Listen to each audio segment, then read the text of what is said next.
Shalom Bapak Ibu Saudara yang dikasihi oleh Tuhan. Mari kita akan siapkan hati kita untuk mendengarkan firman Tuhan. Mari kita tunduk kepala bersama-sama. Tuhan, kami berterima kasih untuk kemurahan anugerah-Mu yang Tuhan berikan kepada kami semua. Tolong pada saat ini untuk kami bisa mendengarkan firman-Mu dengan baik. Tuhan, urapi kami, Tuhan sucikan dan kuduskan hidup kami, sehingga firman-Mu bisa kami mengerti dan kami pahami, dan iman kami bertumbuh. Tuhan berkati kami. Di dalam nama Tuhan Yesus Kristus, kami berdoa. Amin. Bapak Ibu Saudara yang dikasihi oleh Tuhan, tema yang saya sampaikan hari ini adalah perumpamaan pohon ara yang tak berbuah. Saya ambil dari Lukas pasal 13 ayat 6 sampai dengan ayat yang ke-9. Mari saya mengajak kita untuk menyimak bersama-sama. Lukas pasal 13 ayat 6 sampai dengan ayat yang ke-9. Lalu Yesus mengatakan perumpamaan ini. Seorang mempunyai pohon ara yang tumbuh di kebun anggurnya.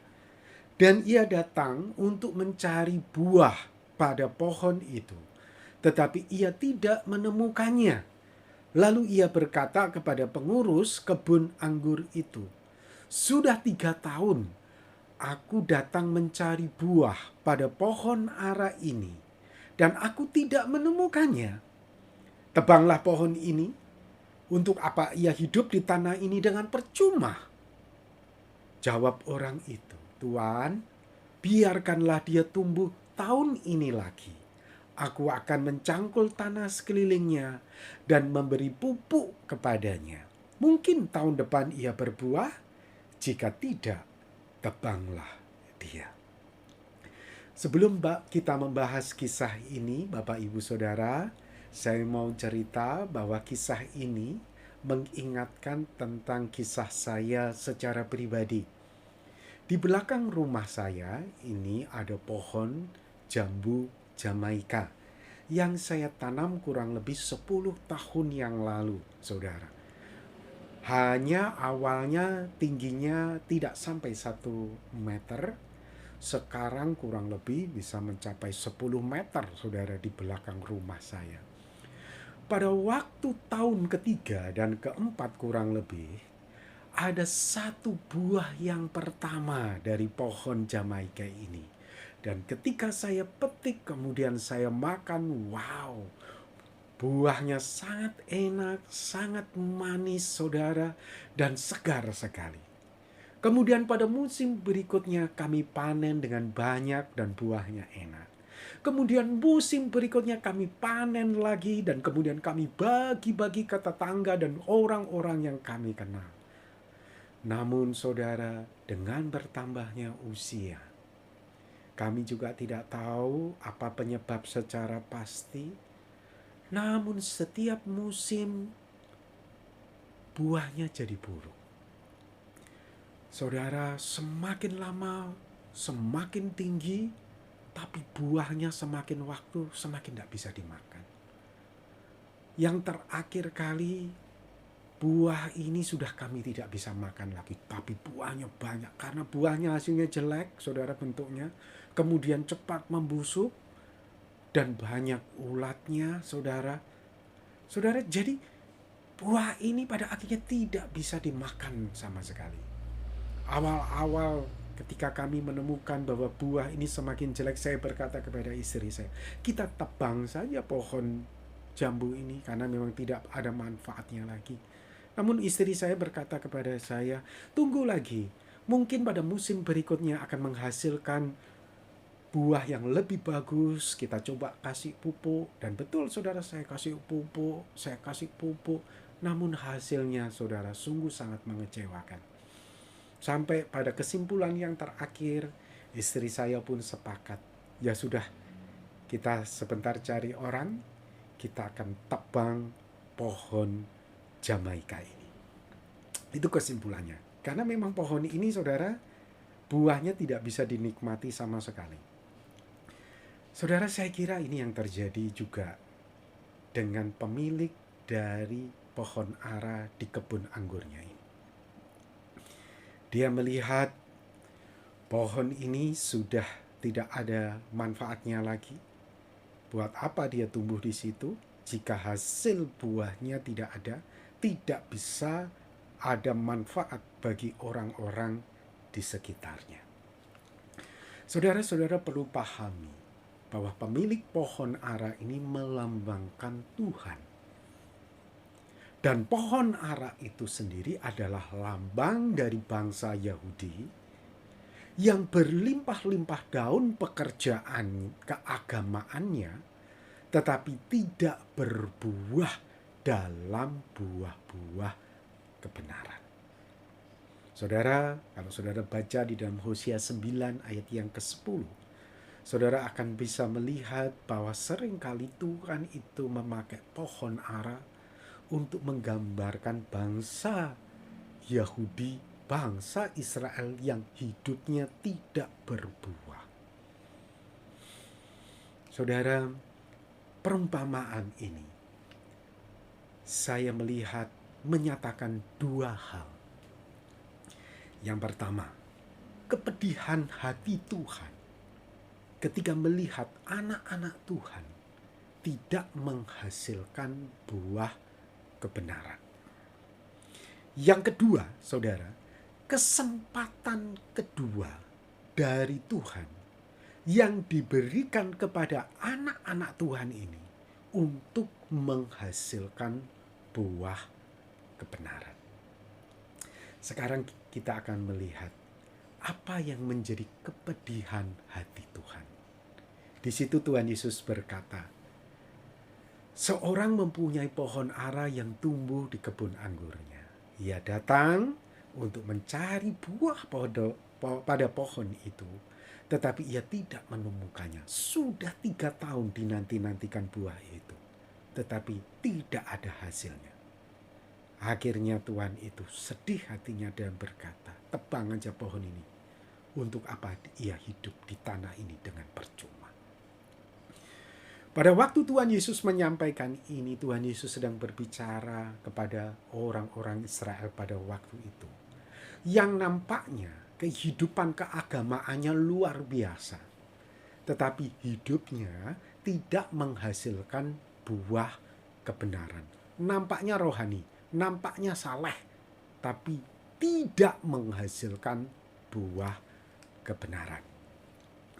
Tuhan Yesus pernah berkata pada bagian yang lain di dalam Matius 23 ayat 23. Celakalah kamu, hai ahli-ahli Taurat, orang-orang Farisi, hai kamu orang munafik, sebab persepuluhan dari selasih, adas manis dan jintan kamu bayar. Tetapi yang terpenting dalam hukum Taurat kamu abaikan. Yang terpenting dalam hukum Taurat kamu abaikan. Kemudian Yesus menyebut 3 poin. Keadilan, belas kasihan, kesetiaan. Yang satu harus dilakukan dan yang lain jangan diabaikan. Saudara, orang-orang Farisi, orang-orang ahli Taurat nampaknya menjalankan keagamaannya begitu sangat luar biasa. Ibadahnya begitu sangat luar biasa. Tapi mengabaikan keadilan, belas kasihan, dan kesetiaan. Tidak ada buah-buah kebenaran di dalam ibadah yang mereka lakukan. Saudara, kalau kita baca di dalam Matius 22 ayat 36 dan sampai 39, maka kita akan melihat yang terpenting dalam hukum Taurat itu ada 2, saudara. Yang pertama, mengasihi Tuhan. Dan yang kedua, mengasihi sesama. 2 poin ini penting untuk menghasilkan buah kebenaran. Dan tidak bisa dipisahkan, saudara. Karena 2 poin ini adalah menyatu dalam poin keadilan, belas kasihan, dan kesetiaan. Saudara, mari kita belajar introspeksi diri. Apakah ibadah yang kita lakukan sudah menghasilkan buah kebenaran? Jangan sampai ibadah kita ini kualitasnya seperti orang Farisi dan ahli Taurat, saudara. Yang nampaknya saja berkenan di hati Tuhan, tetapi sesungguhnya tidak berkenan di hati Tuhan. Apakah ibadah kita sudah menghasilkan buah kebenaran? Untuk menjawab ini, saudara, kita perlu tahu apa yang menjadi tolok ukur bahwa ibadah kita menghasilkan buah kebenaran. Kita akan temukan apa tolok ukurnya. Saudara, ada orang menjalankan ibadahnya begitu luar biasanya, begitu salehnya, tapi sebetulnya tujuannya itu hanya untuk memuaskan hidup duniawi. Nah, ibadah seperti ini, saudara, tidak identik dengan buah kebenaran, saudara. Paulus berkata di dalam Kolose 2 ayat 23, peraturan-peraturan ini, walaupun nampak penuh hikmat, dengan ibadah buatan sendiri, seperti merendahkan diri, menyiksa diri, tidak ada gunanya selain untuk memuaskan hidup duniawi. Jadi sebetulnya Bapak Ibu Saudara, ahli Taurat dan orang Farisi yang nampaknya begitu saleh dan luar biasa, sebetulnya ibadahnya bukan untuk memuaskan hati Tuhan, tetapi memuaskan dirinya sendiri, hidup duniawinya sendiri. Nah, ini kita mesti hati-hati. Kita nampak saleh di depan orang, kita nampak saleh menurut ukuran kita sendiri, tetapi sebetulnya kita hanya memuaskan hidup duniawi kita, saudara. Dan ini beda dengan buah kebenaran. Ini sama sekali tidak identik, saudara. Sebaliknya, ibadah yang identik dengan buah kebenaran adalah ibadah yang memuaskan hati Bapa, saudara.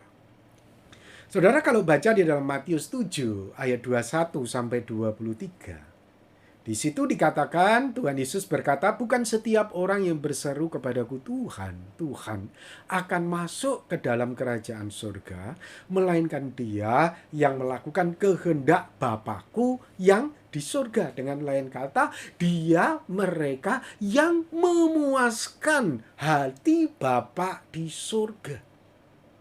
Kemudian pada hari yang terakhir banyak orang berkata, Tuhan, Tuhan, bukankah kami bernubuat demi nama-Mu, mengusir setan demi nama-Mu, mengadakan mujizat demi nama-Mu? Pada waktu itu kata Tuhan Yesus, aku berterus terang kepada mereka dan berkata, aku tidak pernah mengenal kamu.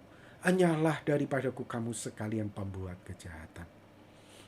Jadi Bapak Ibu Saudara, tampaknya orang-orang yang ditolak ini adalah bernubuat demi memuaskan hidup duniawinya. Mengusir setan demi memuaskan hidup duniawinya. Mengadakan banyak mukjizat demi memuaskan hidup duniawinya. Saudara, yang kita harus lakukan adalah memuaskan kehendak Bapa. Melakukan mujizat, bernubuat, mengusir setan, memuaskan hati Bapa, bukan hidup duniawi kita, saudara. Jadi ibadah yang memuaskan kehendak Bapa, inilah yang identik dengan buah kebenaran, saudara. Sekarang menjadi pertanyaan, apa kehendak Bapa bagi saya secara pribadi? Tadi kita sudah baca di dalam Matius 23 ayat 23. Tuhan Yesus berkata, kamu menjalankan ibadahmu, hai ahli Farisi dan orang ahli Taurat, tapi kamu mengabaikan keadilan, belas kasihan, dan kesetiaan. Saudara, baik kita menjalankan ibadah keagamaan kita, tapi kita tidak boleh mengabaikan keadilan, belas kasihan, dan kesetiaan. Ini menjadi satu kesatuan dengan ibadah ritual-ritual yang kita lakukan, saudara. Ini menjadi kesatuan. Inilah kehendak Bapa. Kita menjalankan ritual ibadah kita juga menjalankan keadilan, belas kasihan, dan kesetiaan. Ini penting sekali saudara. Dan kalau kita perhatikan, ketiga poin ini sebetulnya merujuk bagaimana hidup kita berdampak langsung terhadap sesama umat manusia. Nah, saudara, kita sering berkata, aku mencintai Tuhan, aku mengasihi Tuhan. Tapi hidup kita ini tidak ada dampaknya bagi sesama kita. Tidak ada keadilan, tidak ada belas kasihan, tidak ada kesetiaan terhadap sesama kita, saudara.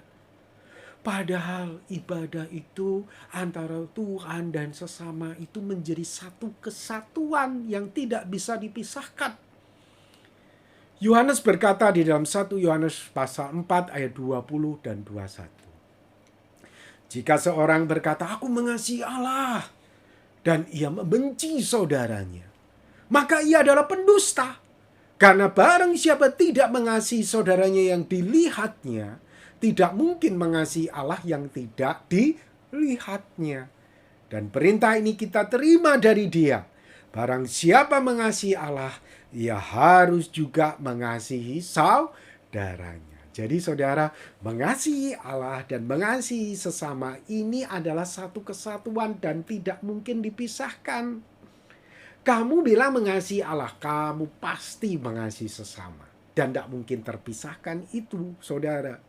Nah, jelas ya dari sini saudara, kita bisa tahu bahwa sikap kita terhadap sesama sesungguhnya itulah sikap kita terhadap Tuhan. Kalau kamu baik kepada sesamamu, kamu adil kepada sesamamu, belas kasihan setia kepada sesamamu, kepada pasanganmu, kepada tetanggamu, kepada orang tuamu, kepada musuhmu. Itulah sebetulnya sikapmu kepada Tuhan. Tuhan Yesus dengan jelas menggambarkan di dalam Matius pasal 25 ayat 31 sampai 46. Kita akan baca bersama-sama. Apabila Anak Manusia datang dalam kemuliaannya dan semua malaikat bersama-sama dengan Dia, maka Ia akan bersemayam di atas tahta kemuliaannya. Lalu semua bangsa akan dikumpulkannya di hadapannya dan Ia akan memisahkan mereka seorang daripada seorang, sama seperti gembala memisahkan domba dari kambing. Ia akan menempatkan domba-domba di sebelah kanannya dan kambing-kambing di sebelah kirinya. Dan raja itu akan berkata kepada mereka yang di sebelah kanannya, mari hai kamu yang diberkati Bapakku, terimalah kerajaan yang telah disediakan bagimu sejak dunia dijadikan. Sebab ketika aku lapar, kamu memberi aku makan. Ketika aku haus, kamu memberi aku minum. Ketika aku seorang asing, kamu memberi aku tumpangan. Ketika aku ditelanjang, kamu memberi aku pakaian. Ketika aku sakit, kamu melawat aku. Ketika aku di dalam penjara, kamu mengunjungi aku. Maka orang-orang benar itu akan menjawab dia, katanya, Tuhan, bila manakah kami melihat engkau lapar dan kami memberi engkau makan? Atau haus dan kami memberi engkau minum? Bila manakah kami melihat engkau sebagai orang asing dan kami memberi engkau tumpangan? Atau telanjang dan kami memberi engkau pakaian? Bila manakah kami melihat engkau sakit atau dalam penjara dan kami mengunjungi engkau? Dan raja itu akan menjawab mereka, aku berkata kepadamu, sesungguhnya segala sesuatu yang kamu lakukan untuk salah seorang dari saudaraku yang paling hina ini, kamu telah melakukannya untuk aku. Wow, saudara. Allah Bapa di surga mengidentifikasi dirinya dengan manusia yang adalah ciptaannya. Sikap kita terhadap sesama kita manusia, itulah sebetulnya sikap kita terhadap Allah Bapa di surga. Dan menariknya, Tuhan mengidentifikasinya dengan orang yang paling hina. Paling hina di mata siapa? Di mata kita, saudara. Orang yang paling tidak layak untuk menerima kebaikan kita. Sikap kita bagaimana terhadap orang itu? Sesungguhnya sikap kita itulah sikap terhadap Tuhan. Wow, saudara. Jadi kalau engkau berkata, aku mengasihi Allah, secara otomatis engkau pasti mengasihi musuhmu. Orang yang di matamu paling hina. Orang yang di matamu paling tidak layak. Saudara, ini kata firman Tuhan. Kemudian ayat 41 dilanjutkan, Tuhan Yesus berkata, Ia akan berkata juga kepada mereka yang di sebelah kirinya, yaitu kambing-kambing, enyahlah daripadaku, hai kamu orang-orang terkutuk. Enyahlah ke dalam api yang kekal yang telah sedia untuk iblis dan malaikat-malaikatnya. Sebab ketika aku lapar, kamu tidak memberi aku makan. Ketika aku haus, kamu tidak memberi aku minum. Ketika aku seorang asing, kamu tidak memberi aku tumpangan. Ketika aku telanjang, kamu tidak memberi aku pakaian. Ketika aku sakit dan dalam penjara, kamu tidak melawat aku. Lalu mereka pun menjawab dia, katanya, Tuhan, bila manakah kami melihat engkau lapar, atau haus, atau sebagai orang asing, atau telanjang, atau sakit, atau dalam penjara, dan kami tidak melayani engkau. Kami merasa kami selama ini melayani engkau, Tuhan. Kapan? Engkau kan tidak pernah telanjang, engkau kan tidak pernah masuk penjara, engkau kan tidak pernah haus, engkau kan tidak pernah lapar. Kami ini terus melayanimu loh. Kapan engkau dalam keadaan seperti itu? Kemudian Tuhan menjawab. Maka ia menjawab mereka, Aku berkata kepadamu, sesungguhnya segala sesuatu yang tidak kamu lakukan untuk salah seorang dari yang paling hina ini. Paling hina itu siapa, saudara? Di depan mata kita, musuh kita. Dan kamu tidak melakukannya juga untuk aku. Wow, saudara. Kalau kita tidak berbuat baik kepada musuh kita, kalau kita berbuat baik kepada orang yang berbuat kepada kita, saudara, itu wajar. Semua orang yang tidak mengenal Tuhan juga berbuat baik, saudara. Ini kepada musuh kita. Kalau kita tidak berbuat baik kepada musuh kita, kita juga tidak berbuat baik kepada Tuhan. Wow, saudara.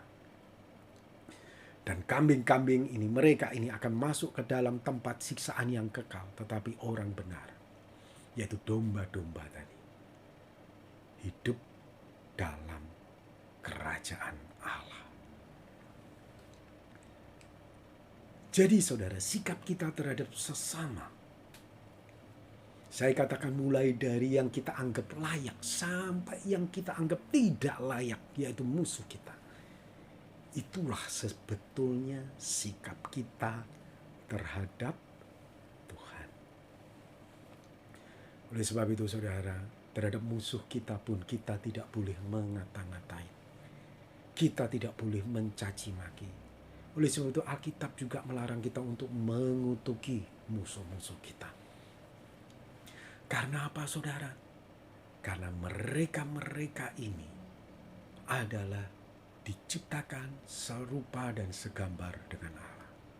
Oleh sebab itu, bagaimanapun juga Tuhan memerintahkan kita untuk tetap mengasihi mereka, untuk tetap berbuat baik kepada mereka, bahkan berdoa untuk mereka. Tuhan ingin kita memberkati mereka. Sebetulnya saudara, itulah sikap kita terhadap Tuhan. Sikap kita, saudara, kalau engkau tidak ada kasih, tidak ada belas kasihan. Bukan hanya kepada orang-orang yang layak pantas, orang-orang yang mungkin kita juga tidak kenal, orang-orang yang mulai dari yang layak sampai yang tidak layak, yang kita kenal sampai yang tidak kenal. Itulah sebetulnya sikap kita, kasih kita, keadilan, kesetiaan kita kepada Tuhan. Tolok ukur menghasilkan buah kebenaran identik dengan hidup memberi. Hidup berbagi.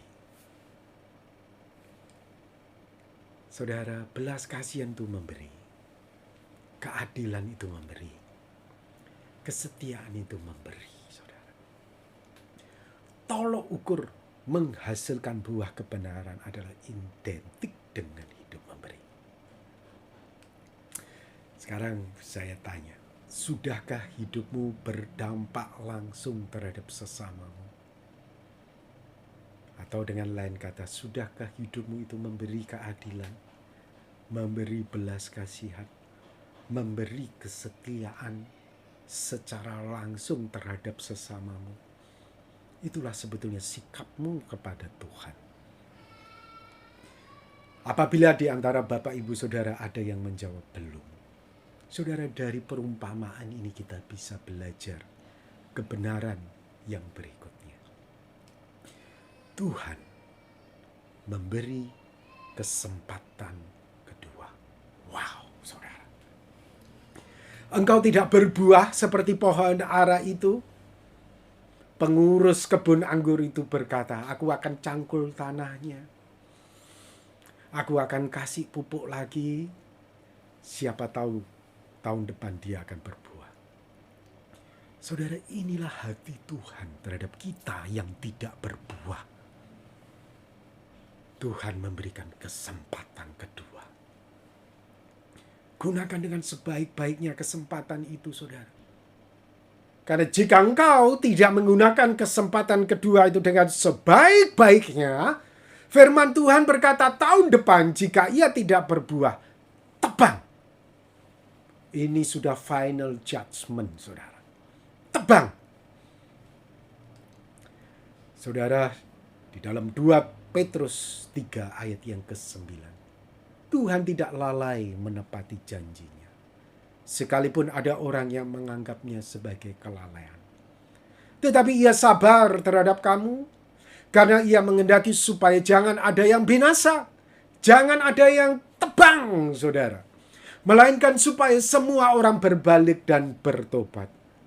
Supaya semua orang itu menghasilkan buah kebenaran. Oleh sebab itu tidak heran, saudara, orang Farisi dan ahli Taurat tetap hidup panjang pada zaman Tuhan Yesus. Seolah-olah mereka menang menyalibkan Tuhan Yesus. Mereka tetap hidup, saudara. Bukan berarti Tuhan tidak lalai. Tapi Tuhan itu sabar. Tuhan itu memberikan kesempatan kepada ahli Taurat dan orang Farisi supaya hidup mereka itu bisa menghasilkan buah kebenaran.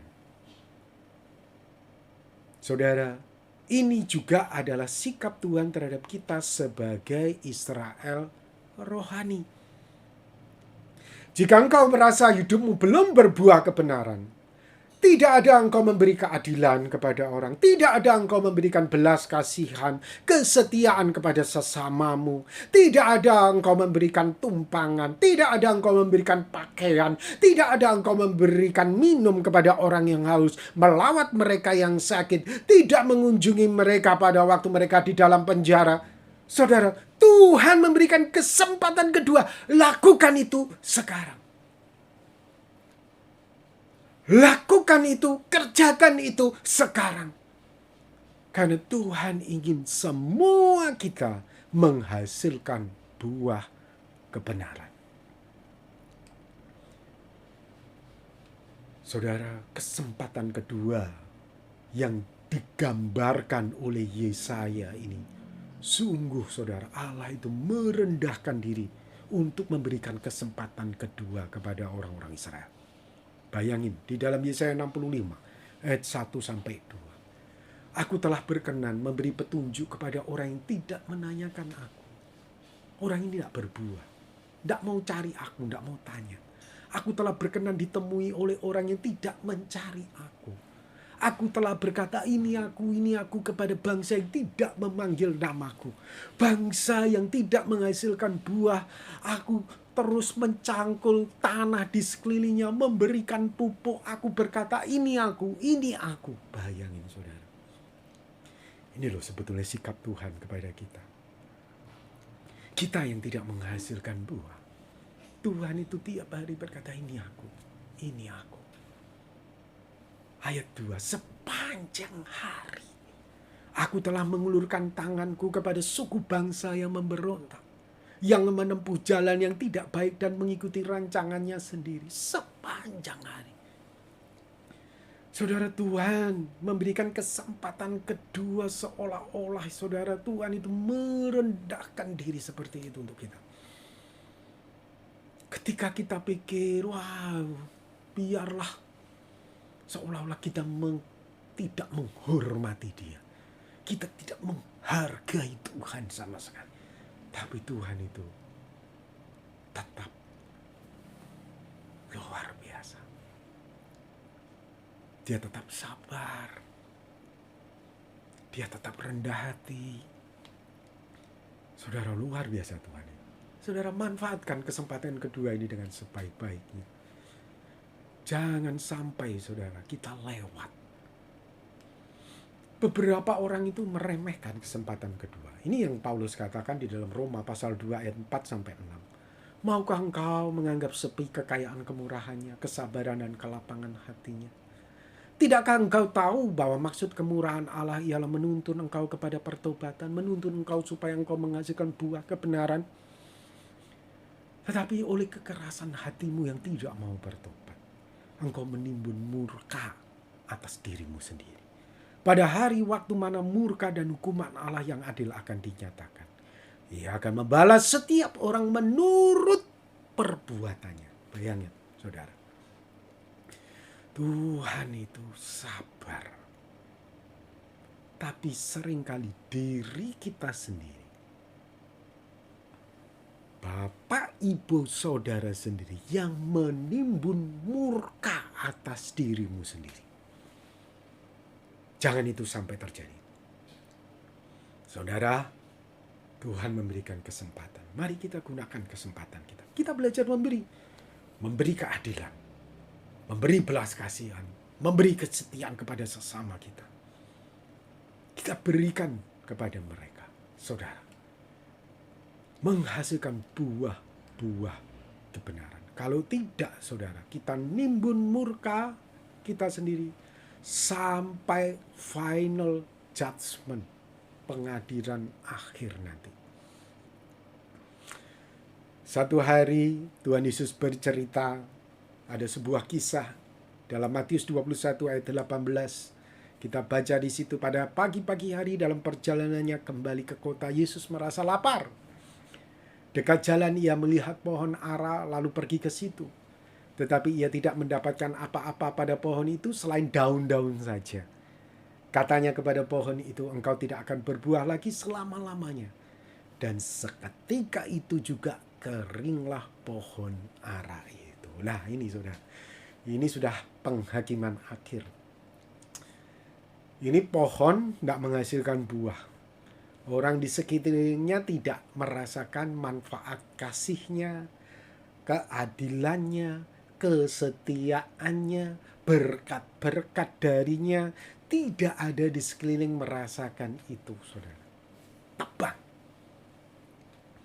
Saudara, jangan sampai seolah-olah Tuhan itu diam, bukan berarti Tuhan itu setuju dengan hidupmu yang penuh dosa.